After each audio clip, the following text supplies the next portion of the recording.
Uyghur rayoni saqchi sistemasida 10 yil ishlagan sobiq saqchi Mehmet Efendi bu sistemadagi ish halqalari hamda ularning roli to'g'risidagi ko'plagan hodisalarga bevosita shohid bo'lgan kishilarning biri. U oldingi qitimliq programmamizda Xitoyning bexatarlik sistemasidagi 4 cho'ng organ va bu organlarning funksiyasi haqida nihoyatda tafsiliy ma'lumot bergan edi. Ziyoratimiz jarayonida u yana Xitoy hukumatining maxsus Uyg'urlarga munosabatlik delolarni bartaraf qiladigan organlari va ularning davlat ichki va sirtidagi josuslik sistemasi haqida ma'lumot berdi. Bu hadislarning ba'zilari kishilarga tunishliq bo'lsa, yana ba'zilarini nurg'un kishilar o'ylabman baqmagan darajada qo'rqinchli deyishga bo'ladi. Mehmet Efendi bilan ilib borgan suhbatimizning davomi qiziqsanglar, diqqatinglar tövandagi suhbatimizda bo'lsin. Assalomu alaykum. Siz oldingi qitimliq programmamizda Uyg'urlarning hayot mamatiga munosabatlik organlar haqida to'xtalib, yana bir muhim organning borligini aytgandingiz. Shu yerdan davom qilgan bo'lsak. Shu ikki cho'ng sistema, ya'ni jamoat xavfsizlik sistemasi bilan davlat bexatarligi sistemasi, shu ikki sistemani tushuntirib o'tdim. Asoslar ya'ni shu jamoat xavfsizlik idorasining shu endi yaplaq tildagi saqchi idorasi, yana birisi shu davlat bexatarlik. O ikki sistema shu Uyg'urlardagi hayot mamatiga bevosita ta'sir yetkazib kelayotgan cho'ng ikki sistema. Ondan boshqa yana bir sistem bor, bu harbiy tarafninki sistemasi. Azadlık Armiya baş ştabınınki, Zongchanninki axbarat toplashdan sırt, yani şu yuqori derecedeki şpiyon casuslarını terbiyelash funksiyasi bor. Şu Uyg'urlar tashkilotidagi yoki faoliyat qilayotgan sirtdagi şu tashkilotlarning ichida yuqori darajadagi o'rinlarda turayotgan shpiyon jasuslarni şu Azadlık Armiyaninki Zongchansi bevosita kontrol qilib boshqardi. Buni saqchi organlari yoki davlat bexatarlik organlari bilmaydi uni. Ularninki ayrim bir sistemada u nihoyatda cho'ng ham kuchli bir sistema. Shunga bularninki ishlatgan jasus va ishbirlari nihoyatda muhim o'rinlarda Xitoyga muhim uchurlarni berib kelayotgan tashkilotlarni hatto kontrol qilib kelayotgan jasuslar. Shundaqla shu Xitoy Azadlık Armiyasininki bosh shtabiga xizmat qildi. Mushu josuslik haqida bir tafsilroq tushuncha beramsiz? Tarbiyalangan bu shu jasuslar to'g'riliq gap bo'lib qoldi. Masalan, jamoat xavfsizlik idorasini desak, yaplaq tilda saqchi idorasi. Bu idorada ishlayotgan har qanday saqchining o'zininki xizmat turiga asosan ikki agent deydi, kasbiy atalg'ida ko'z quloq tutish vazifasi bor. Har qanday bir saqchining cho'qim ikkidan ortiq, eng to'g'ri bo'lganda ikki ko'z quloq bo'lishi kerak. Mayli davlat ichida bo'lsin yoki chet ellarga chiqqan bo'lsin, bir saqchining ikkidan ortiq mushtaq agenti bo'ldi. Yaplaq tilda ko'z quloq deymiz, kasbiy tilda agent deydi. Mushtaq ishlatadi. Shunga tasavvur qila olasizki, bir saqchininki ikkidan eng oz bo'lgan chaqda agenti bo'lsa, bu Uyg'ur jamiyatida qanchalik agent, qanchalik shpiyon bor, qanchalik ko'z quloq bor, buni tasavvur qilish nihoyatda qo'rqinchli bir ish bu.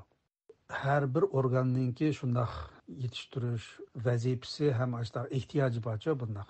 Shunga hatto harbiyning masalan Xitoy Azadlık Armiyasininki bosh shtabiga qarashli shu istixborot axborot organininki shundoq jasuslar bor, bu yuqori darajali bizninki tashkilotlarda faoliyat qildi, yuqori organlarda ishlaydi, hatto ba'zi tashkilotlar kontrol qilgan bo'lishi mumkin. Shular bundoq yerda ishlaydi. Alloh andan shu jamoat xavfsizlik idorasininki masalan nazorat darajalik yoki shahar darajaliklarninki shu tarbiyalagan jasus ko'z quloqlari.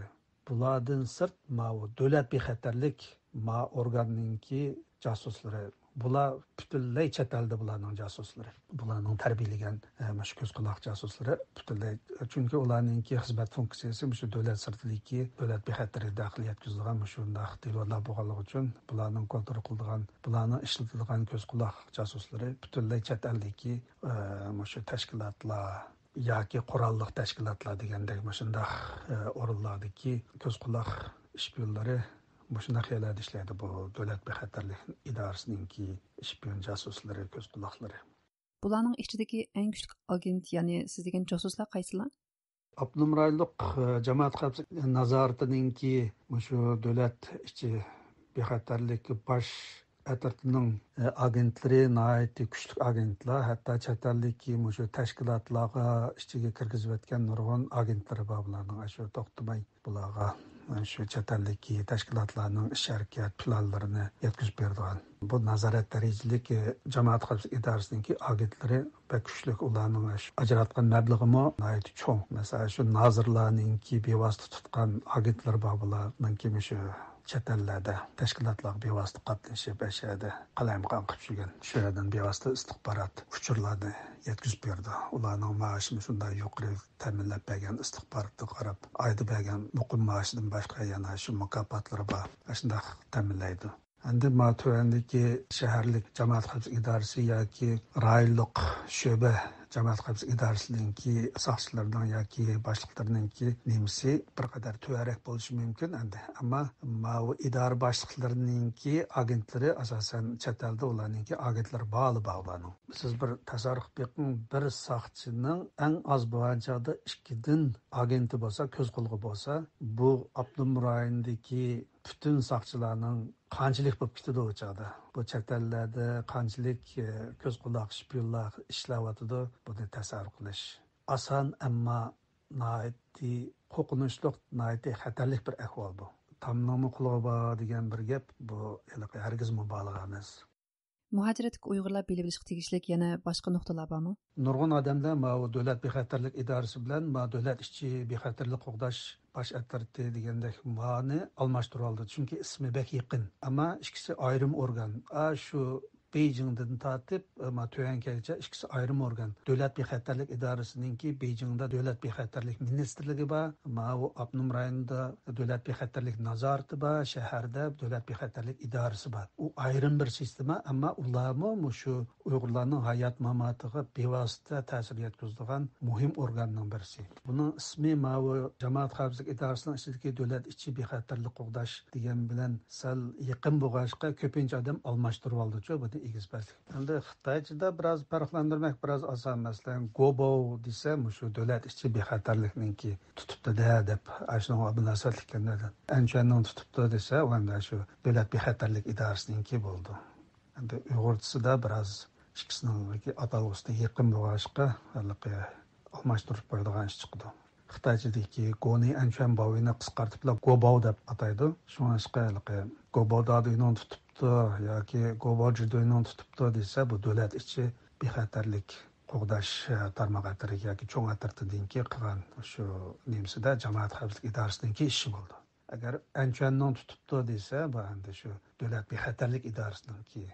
U endi Anchanninki ishi davlat bexatarlik idorasininki xizmatlari endi %100 shu chet el bilan munosabatli ishlarni bilan shu delolarni bir taraf qildi. Jamoat xavfsizlik idorasining davlat ichki bexatarlik qo'g'dash atriyatlarininki ishi endi shu ham davlat ichining ham shu davlat ichidagi chet elga munosabatlik shu bog'lantilar degandek shunday delolarni bir taraf qildi. Yana boshqa qo'shimcha qilib qo'ygan gaplaringiz bormi? Xitoyninki shu diktatura sistemasi, qanday sistemlar bor, qaysi organlar bor, shular to'g'riliq bir tafsil so'zlab berdim deb o'ylayman. Ziyoratimizni qabul qilganligingiz uchun ko'pdan ko'p rahmat.